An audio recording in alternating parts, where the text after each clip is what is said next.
Deus abençoe a sua vida, que Deus fortaleça você na fé, no conhecimento da palavra, que Deus te dê graça, que Deus te encha de sabedoria. Essa é, sem dúvida, a impressão que a palavra de Deus nos traz quando efetivamente entendemos que Deus quer que nós a conheçamos, que Deus quer que nós a tratemos como sua revelação. E meus irmãos, o capítulo 2 de Mateus vai nos contar a última fase da vida de Jesus na sua tenra infância. Nós vamos proceder à leitura em duas partes.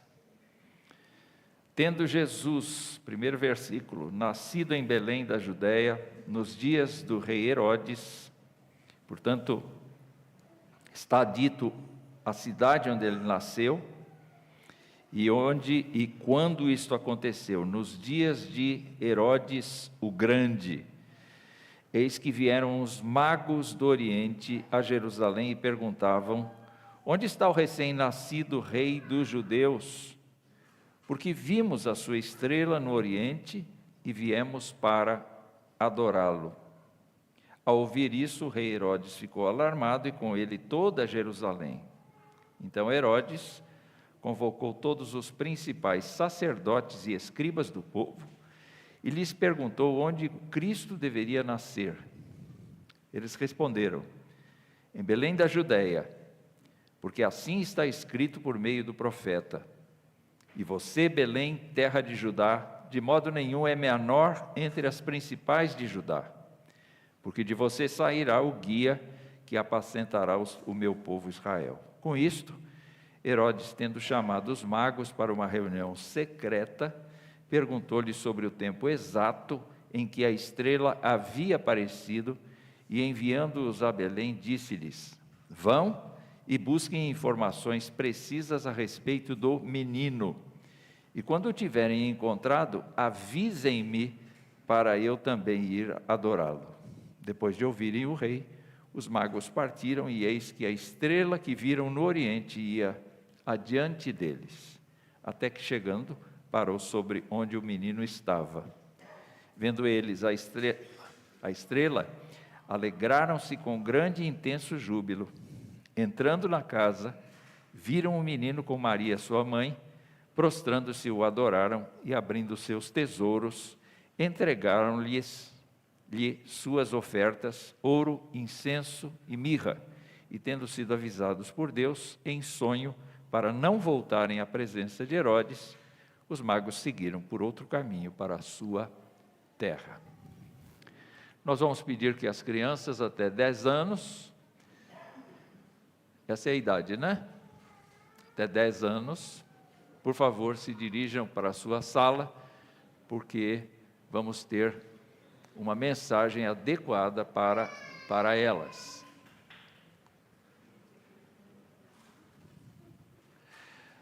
O Evangelho de Mateus, meus irmãos, como o de Lucas, é um evangelho que se preocupa em dar esses detalhes da vida de Jesus na sua infância, de como tudo aconteceu, quais foram os acontecimentos sobrenaturais que fizeram com que a vinda de Jesus Cristo ao mundo fosse uma vinda que realmente se caracterizasse pela chegada do Messias.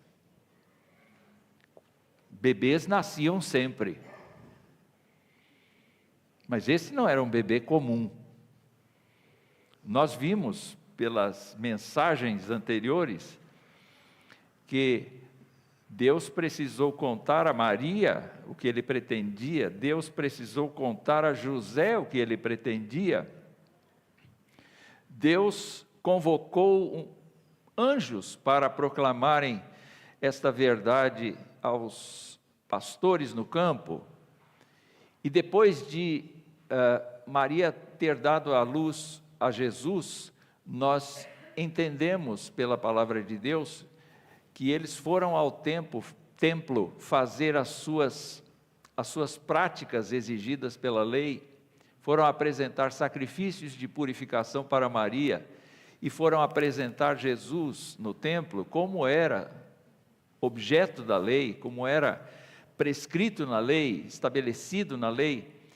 E meus amados irmãos, o que nós encontramos é uma coisa muito interessante. Hoje vimos Simeão e Ana, duas pessoas idosas, que aguardavam pacientemente a chegada do Messias, que são avisadas pelo Senhor para irem ao templo e se encontrarem com aquela criança. E nós vimos pela meditação da palavra de Deus hoje, que Lucas procurou mostrar para Teófilo, a quem ele escreveu, que havia judeus de um remanescente fiel que estavam esperando o Messias chegar. Com Mateus acontece o contrário. O Mateus vai escrever primariamente para os judeus e vai mostrar que Jesus é filho de Davi, filho de Abraão. Vai mostrar que ele é o Messias que deveria chegar. Ele prova isso pelos ensinos de Jesus Cristo e ele prova isso também pelos milagres que Jesus Cristo fez. Entretanto, aqui, nós vamos encontrar instrumentos de Deus que não são judeus. Nós podemos perceber desde o início que estas pessoas não faziam parte dos estudiosos da Bíblia. Essas pessoas chamadas magos não eram reis. Quando a Bíblia não fala nada, a tradição enche de detalhes, não é? Eram reis magos? Você não ouviu, não se acostumou a pensar assim? Eram reis? Não eram reis. Eram 3. Não, é só para dar poesia. Não eram reis e não eram 3. Porque o que eles ofereceram a Jesus foi ouro, incenso e mirra. Moeda, dinheiro, valor e especiarias. Alguns fazem uma relação dessas especiarias com a vida de Jesus Cristo. Eu não vou entrar nesse detalhe aqui, mas eu quero trabalhar com os irmãos inicialmente, neste primeiro momento, a respeito do fato de que Deus fez com que estes magos percebessem uma mudança no firmamento. Eles eram estudiosos, eles eram pessoas ligadas à astronomia, eventualmente por meios de astrologia, questões de adivinhação, e eles gostavam de estudar a natureza, o espaço, eles gostavam de estudar estas coisas. Esta palavra mago é uma palavra que foi usada, atribuída inclusive a Daniel. Quando o rei Nabucodonosor teve um sonho a respeito daquela grande estátua, vocês se lembram, não é? Então, ele chamou os sábios, os magos do seu reino, e ele disse assim: eu quero que vocês me deem a interpretação do sonho. E aí, muito interessante, o rei disse assim: não, eu quero que vocês me digam o que eu sonhei. Veja se é possível uma coisa dessa.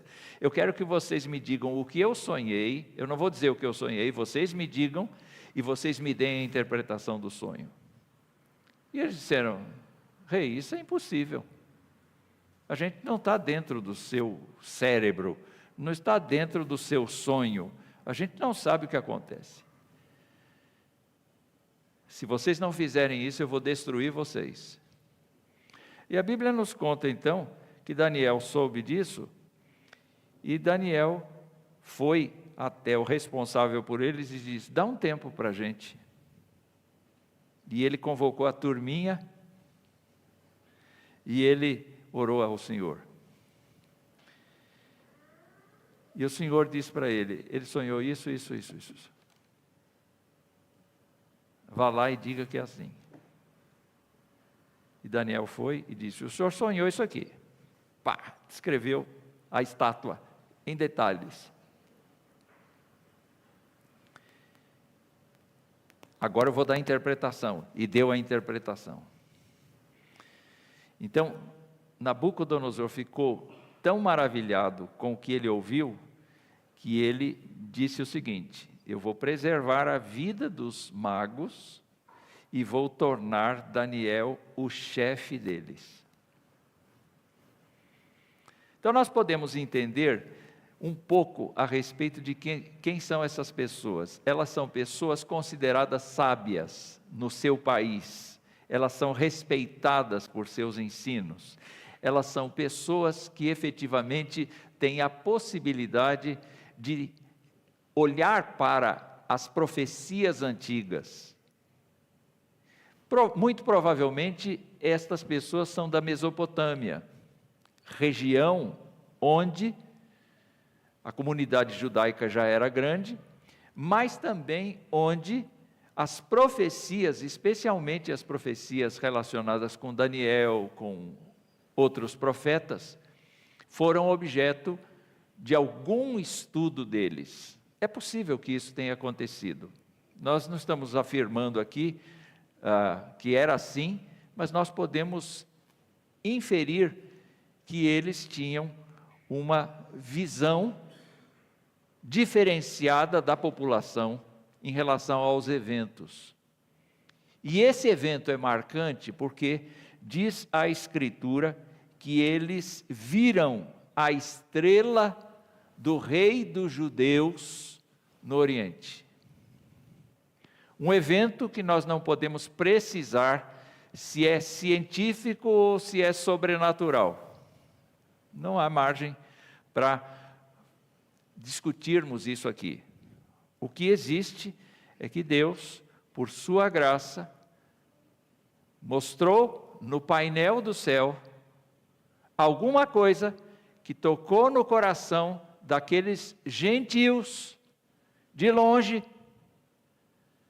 e eles entenderam que se tratava do nascimento do Messias. O rei dos judeus aqui significa o Messias esperado.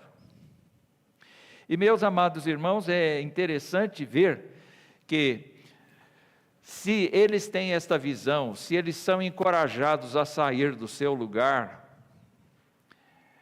são muitos quilômetros a viajar.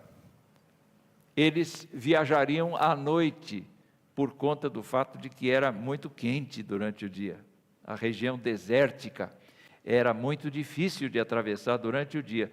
Então eles fariam essa viagem sempre à noite e também com aquele luminar que Deus providenciou de alguma maneira. Podia ser um astro, podia ser uma estrela, podia ser simplesmente uma emanação do poder de Deus. Enfim, nós não sabemos e nem precisamos discutir isso. O fato é que eles foram iluminados o suficiente para compreender que aquela luz era a luz que se referia ao rei dos judeus. E eles saíram da sua terra perseguindo esta visão, perseguindo este luminar. Uma caravana nunca era de 2 pessoas, 3 pessoas, era sempre de mais gente, porque viajar à noite era muito perigoso. Então é possível que eles tenham vindo com mais gente, é possível que eles tenham entrado numa caravana que viajava. Nós não sabemos como eles viajaram, mas o que nós sabemos é que eles vieram com uma convicção.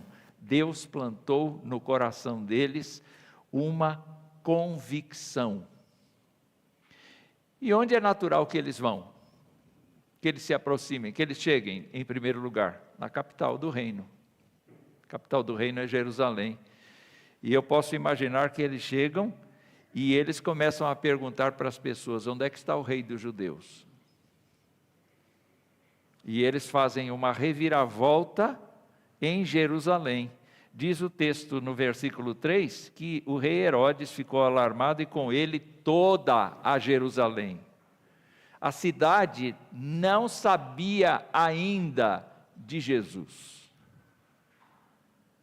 Não compreendia ainda que Jesus Cristo era o rei dos judeus, o rei prometido na palavra de Deus, o rei prometido pelos profetas. E eles nunca tiveram essa compreensão. Na verdade, a geração de Jesus Cristo sempre foi uma geração dura, de coração duro. O que lemos em João hoje? Veio para o que era seu. E o que aconteceu? E os seus não o receberam. Havia incredulidade. Havia cegueira espiritual. Olhando para o texto, nós vemos então que estes magos foram instrumentos de Deus para divulgação em Jerusalém do nascimento do rei dos judeus, do Messias prometido. Gentios, que não tem nada a ver com a fé do Antigo Testamento, que entretanto são marcados por Deus para utilizar da sua palavra e manifestar o nome do Rei Jesus. Por que isso é importante para mim? Eu fico pensando no fato, meus irmãos, que Deus usa métodos de mistério para comunicar a sua palavra. Eu me lembro de um presbítero da igreja de São Caetano, um homem muito simples, um espanhol, já contei dele aqui, conto de novo. Ele recolhia latas para fazer canecos, bacias, lá na década de 60, 50, por aí. E meus irmãos, um dia no lixo ele acha uma página do Evangelho de João. E Deus fala com ele. E ele aceita Cristo sem nenhuma voz, só a voz da palavra. Quando a gente ouve o testemunho de vários Gideões internacionais, não o Gideão que a gente conhece aqui, mas os Gideões internacionais, nós vemos que muita gente é convertida pela palavra de Deus, simplesmente. Ninguém anuncia, ninguém fala.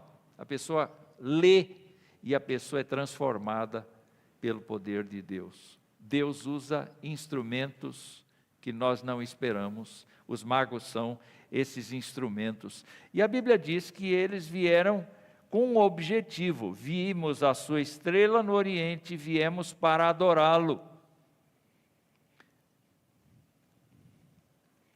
A próxima reação que nós temos é de Jerusalém.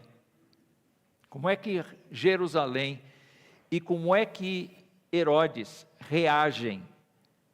Eles ficam alarmados.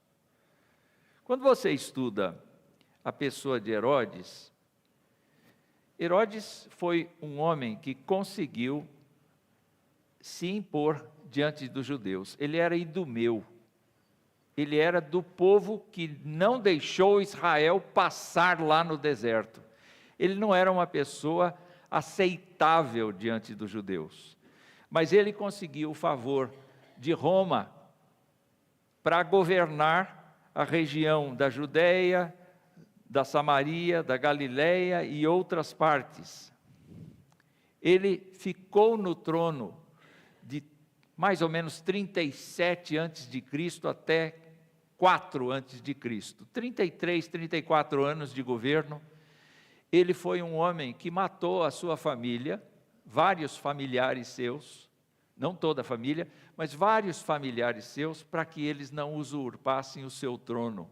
Ele era ciumento, ele era um homem calculista, era um homem cruel, era um homem que não tinha o povo na mão, era um líder malquisto. Uma forma dele tentar compensar isto é de construir edifícios majestosos em várias partes do país, e especialmente renovar o templo de Jerusalém, e manter o templo de Jerusalém numa riqueza muito grande, para tentar iludir o povo com o seu governo, mas o seu governo era mau. O seu governo era de uma pessoa má. E nós podemos ver que mesmo Herodes foi um instrumento de Deus para que ficasse confirmada a palavra do Antigo Testamento acerca de Jesus Cristo. Olhando para o texto, nós verificamos aqui que Herodes, primeira providência de Herodes foi convocar todos os religiosos, todos os escribas, aqueles que lecionavam a Escritura, todos os principais sacerdotes, o sumo sacerdote, os antigos sumos sacerdotes, ele convocou toda essa massa de pessoas que entendiam do Antigo Testamento, entendiam da lei de Deus, e ele disse assim: eu quero que vocês me digam onde o Cristo deve nascer. Essa é a pergunta dele. Onde? Eu quero saber o local, eu quero localizar a região onde esse Cristo tem que nascer. E eles responderam, eu acho que eles responderam rapidamente, eu acho que eles já estavam desgostosos do governo de Herodes, eles já estavam com a esperança de um rei que viesse e que assumisse o governo e que tivesse, assim, poder para mandar embora os romanos. Eles esperavam um Messias diferente daquele que veio. É por isso que eles o rejeitaram. Eles esperavam uma pessoa que dominasse, carismática, guerreira, uma pessoa no estilo de Davi. E quando Cristo veio, ele diz: o meu reino não é deste mundo. Quando Cristo veio, ele disse que aquela gente que ensinava a Bíblia, ensinava de maneira errada. E meus queridos irmãos, rapidamente eles disseram: em Belém da Judeia, porque assim está escrito por meio do profeta: você, Belém, terra de Judá, de modo nenhum é a menor entre as principais de Judá, porque de você sairá o guia que apacentará o meu povo Israel. Gente, vocês podem imaginar, Mateus não cita ipsis literis a profecia de Miqueias. Ele tem algumas pequenas variações que não alteram o significado da profecia, mas imagine só, essa palavra no ouvido de Herodes: ele será o guia de Israel, é de Belém que sairá o guia que apacentará o meu povo Israel.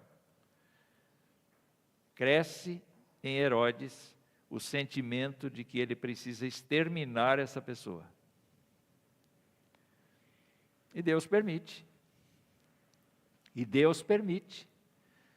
Isso que é uma coisa difícil da gente entender. Deus permite, meus irmãos, que a maldade prevaleça sobre o seu povo em determinadas circunstâncias. E nós vamos ver por quê mais adiante. E Herodes, então, tendo esta informação da região, mostra a Escritura que ele então chama aqueles pregadores curiosos, os magos, que vieram de fora para anunciar que o rei dos judeus estava ali, já era real, já era uma pessoa presente no mundo. E com isto Herodes então convoca esses magos para uma reunião secreta.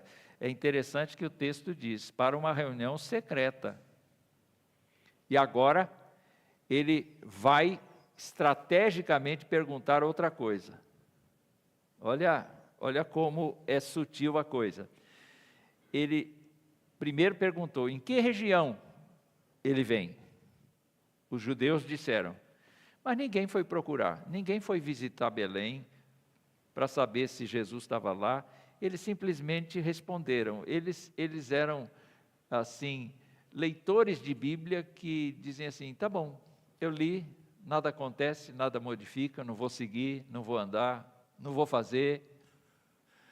É só mais um livro, é só mais um livro. Nada mais do que isso. Eu sei, eu tenho conhecimento, mas eu não vou atrás disso. Cuidado com isso. Nós não precisamos de instrumentos assim. Crentes nominais que leem a Bíblia e para eles nada modifica. Voltando ao texto. Uma reunião secreta e o que ele quis? Ele quis, me deem o tempo exato em que a estrela apareceu.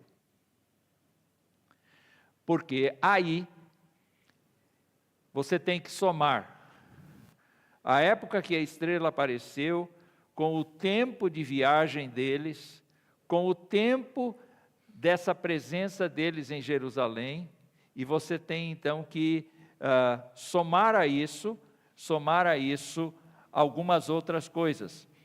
E ele então obteve essa resposta sobre o tempo exato, não é?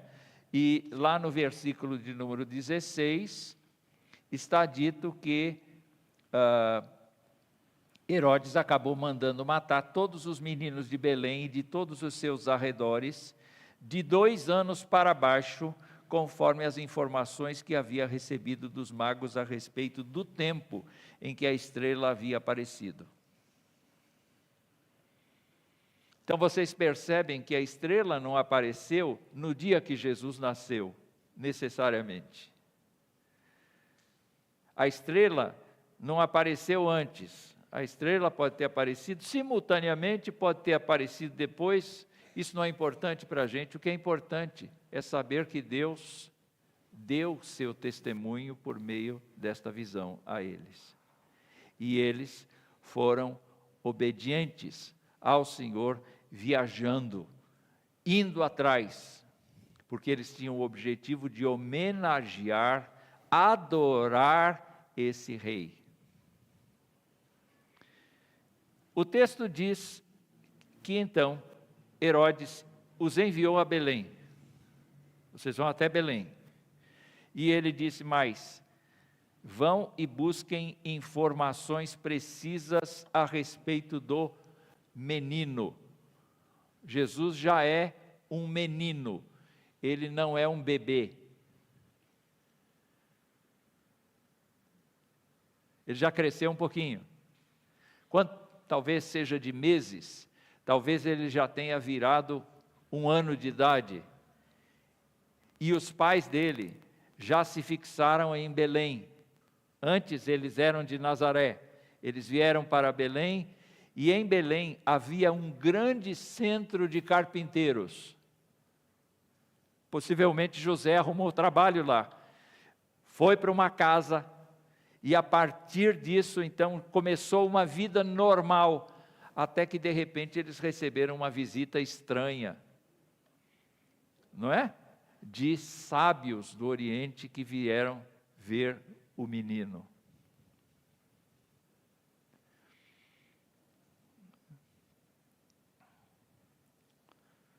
Herodes tinha dito: vão e busquem informações precisas a respeito do menino, e quando o tiverem encontrado, avisem-me, para eu também ir adorá-lo.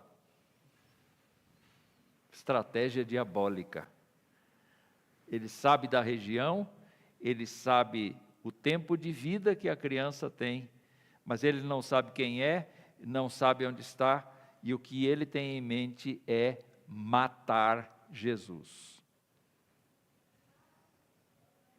Não é interessante que Deus permita isso? Não é interessante que Deus, na sua divina providência, fique pensando em deixar o ser humano mostrar toda a sua maldade? Porque Herodes é um instrumento de Deus no advento para mostrar que o ser humano é malvado, que o ser humano precisa ser salvo, que o ser humano precisa ser resgatado. Não há remédio para o ser humano fora de Jesus Cristo. E Herodes é o pregador dessas coisas, porque ele encarna a própria maldade. E, amados irmãos, diz o texto, voltando aos magos, que eles viram a estrela outra vez. O Senhor cuidou para que eles fossem guiados. O GPS do Senhor funciona. Oh, Deus amado, às vezes a gente está andando de carro e a gente começa a pensar, o que seria de nós sem GPS? Como é que a gente se virava sem GPS? Mas, meus amados irmãos, o Senhor providenciou para eles o GPS, até no endereço. Porque aquela luz, aquela estrela, parou em cima da casa.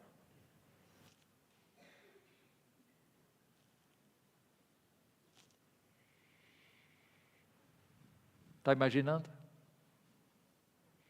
Aquele holofote do Senhor.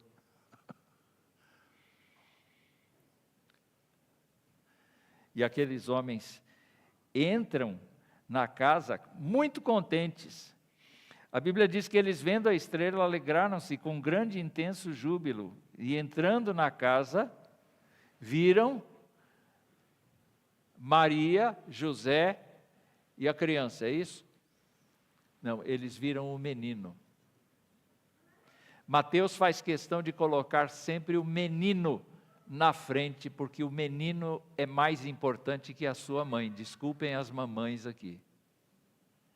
Mas o menino Jesus é mais importante do que qualquer mãe que a gente tenha. Quando Jesus Cristo estava com a sua mãe lá na festa de Caná, meus irmãos, foi interessante.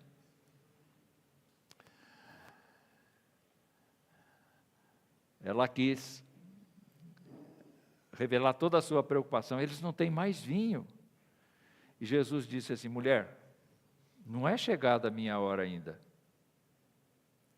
Quer dizer, ele não estava desrespeitando a mãe dele, mas ele estava dizendo, o meu ministério não é direcionado para isso. Aí Maria diz assim, façam o que ele mandar. Todo bom cristão deveria ouvir isso de Maria. Atender esse conselho. Façam o que Cristo manda. Não o que eu mando, mas o que Cristo manda.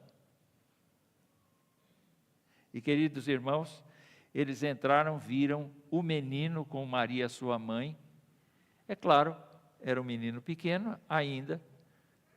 É justo que ele estivesse mais próximo da sua mãe, especialmente no caso de amamentação. E a Bíblia diz que eles se prostraram. Vocês já viram a maneira oriental de prostrar-se? É com o rosto no chão, diante de um menino. Eu não sei o quanto eles creram, eu não sei o quanto eles admiraram as palavras da profecia, mas eles entenderam, pelo que eles tinham lido, pelo que eles tinham visto, pelo que eles tinham testemunhado, eles entenderam que aquela criança era o Filho de Deus. E mesmo que a gente o veja pequeno, a gente não pode tirar a importância de toda a revelação que a Escritura nos traz a respeito de Jesus. Jesus Cristo é o eterno Filho de Deus encarnado. Meus irmãos, aqueles homens entenderam, de alguma maneira, eles entenderam que eles estavam tratando com a pessoa que seria o guia eterno. Abrindo seus tesouros, diz o texto, eles entregaram suas ofertas, portanto, eles foram instrumentos de Deus para anunciar em Jerusalém, eles foram instrumentos de Deus para aflorar a maldade de Herodes, eles foram instrumentos de Deus para prover sustento para a família. Ou vocês acham que José depositou o ouro em caderneta de poupança para Jesus ir fazer a universidade? Não, ele teve que usar isso. E Deus sabia que ele ia ter que usar isso logo. Porque nós vamos ver na segunda parte deste capítulo o fato de que os magos provocaram uma crise tão forte que obrigou José e Maria a se deslocarem, a sumirem dali, a desaparecerem, a fim de manterem a vida de Jesus Cristo a salvo. O texto nos diz que estes homens, depois de se prostrar, adorar, eu acho que eles conversaram bastante com Maria, com José, de onde vieram, como vieram, o que eles tinham lido, o que eles tinham visto.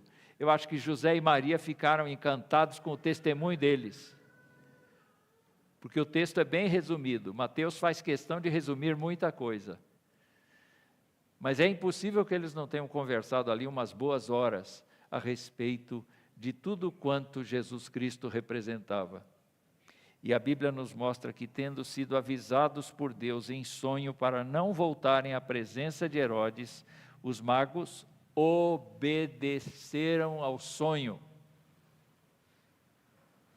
Acho importante, meus amados irmãos, vocês pensarem o seguinte: Deus quer nos usar.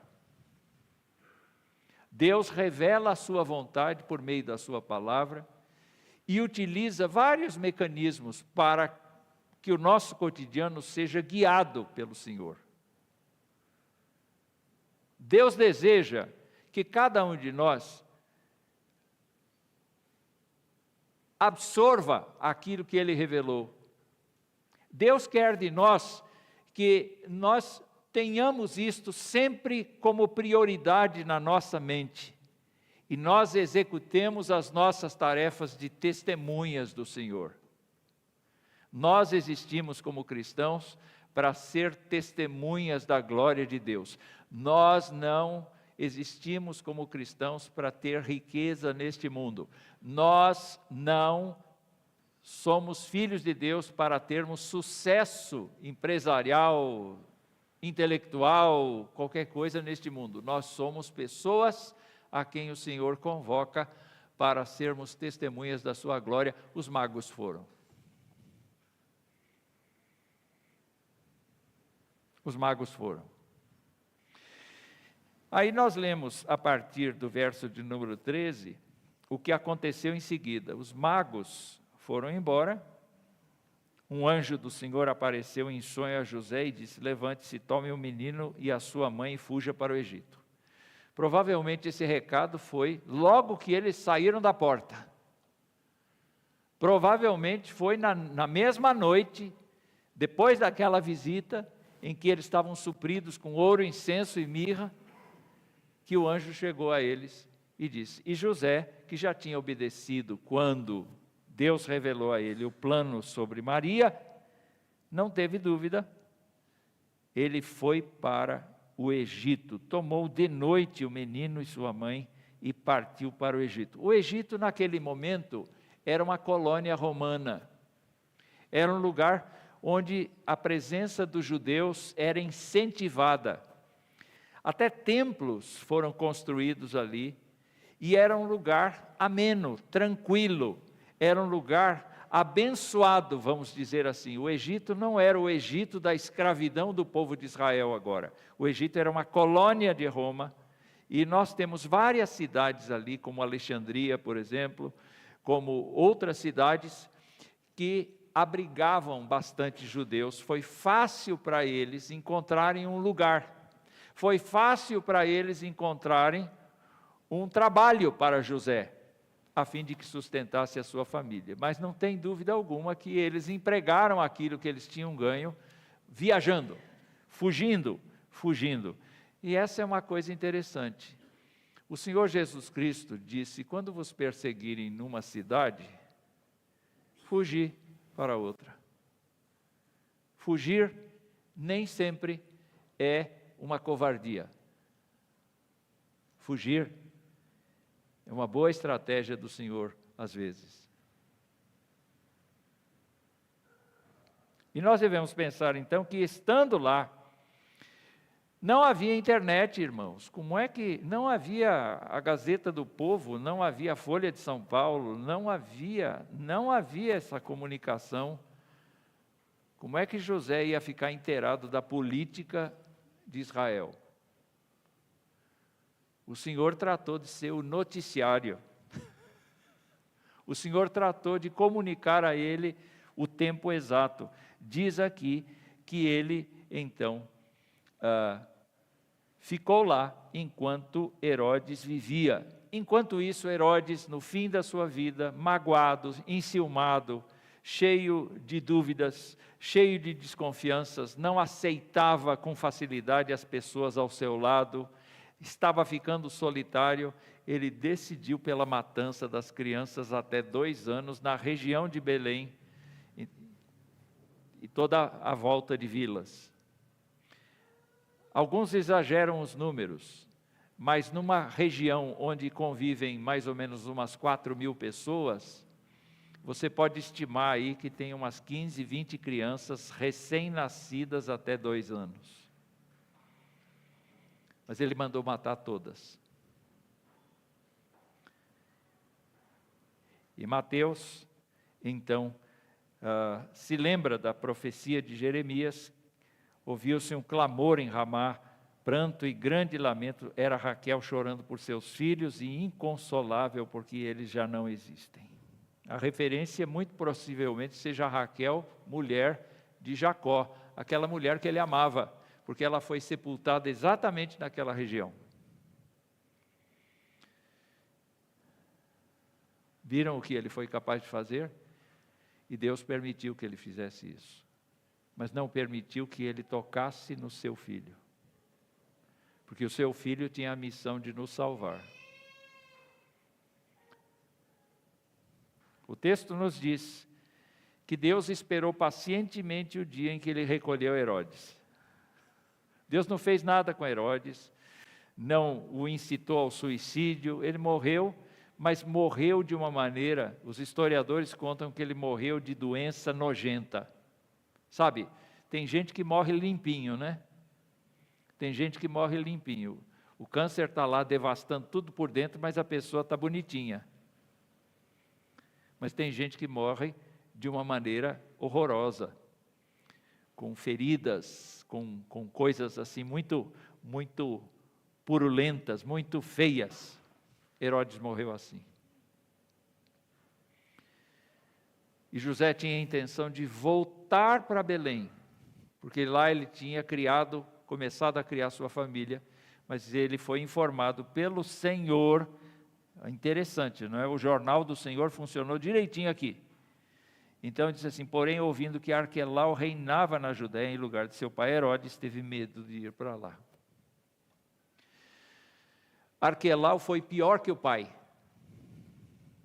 Tinha um território menor, que compreendia a Judéia, a Samaria e mais um outro trecho.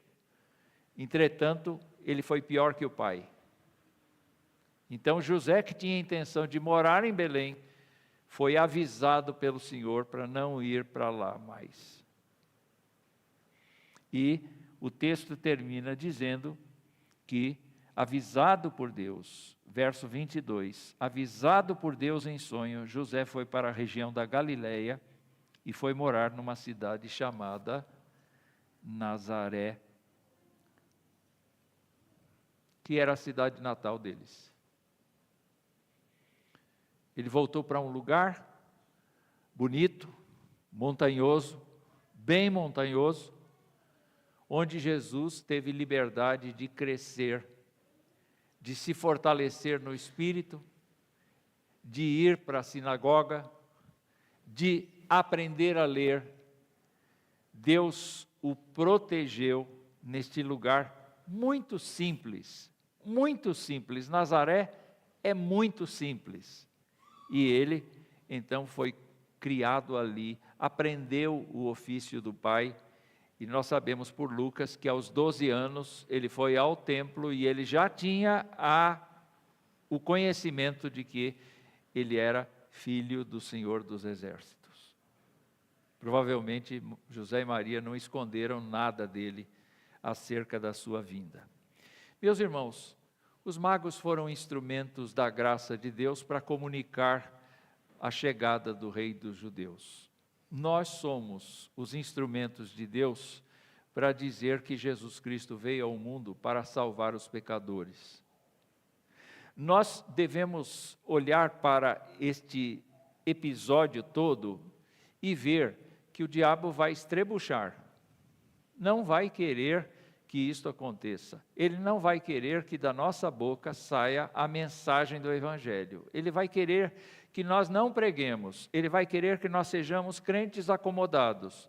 Crentes que só vêm à igreja para receber, mas não estão dispostos a dar nada para ninguém. Pelo contrário, se as pessoas quiserem se matar, que se matem, os crentes querem ficar na boa.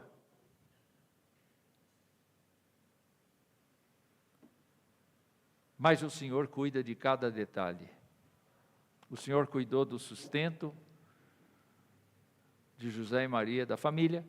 O Senhor cuidou de um lar preservado da morte, que foi o Egito. O Senhor cuidou que o rei falecesse. O Senhor cuidou que José soubesse que voltar a Belém não era seguro. E o Senhor, então, encaminhou José e Maria para cuidarem, criarem o Filho de Deus em Nazaré. Vocês podem ver que Deus usa as pessoas e Deus quer usar a gente no cotidiano da gente para que as pessoas tenham conhecimento da graça de Deus e o Senhor nos livra de sermos atropelados, de sermos esmagados pelo inimigo. O inimigo não é nada perto do Senhor. Vamos ficar com estas coisas, com estas reflexões. Eu só contei uma história. Mas que história? Que história! O Filho de Deus, perseguido desde o começo da sua vida, é vencedor. O Filho de Deus, mesmo rejeitado, é o grande e maravilhoso Deus que nos ama, está disposto a nos perdoar. Nós éramos perdidos pecadores, mas devemos ser aquele povo de todas as tribos, povos, línguas, raças, que digam: onde está o Rei dos Judeus? Que Deus nos ajude, que Deus seja louvado por meio da sua palavra, que Deus tenha misericórdia de nós, que nós sejamos testemunhas fiéis o tempo todo. Deus vai cuidar da gente.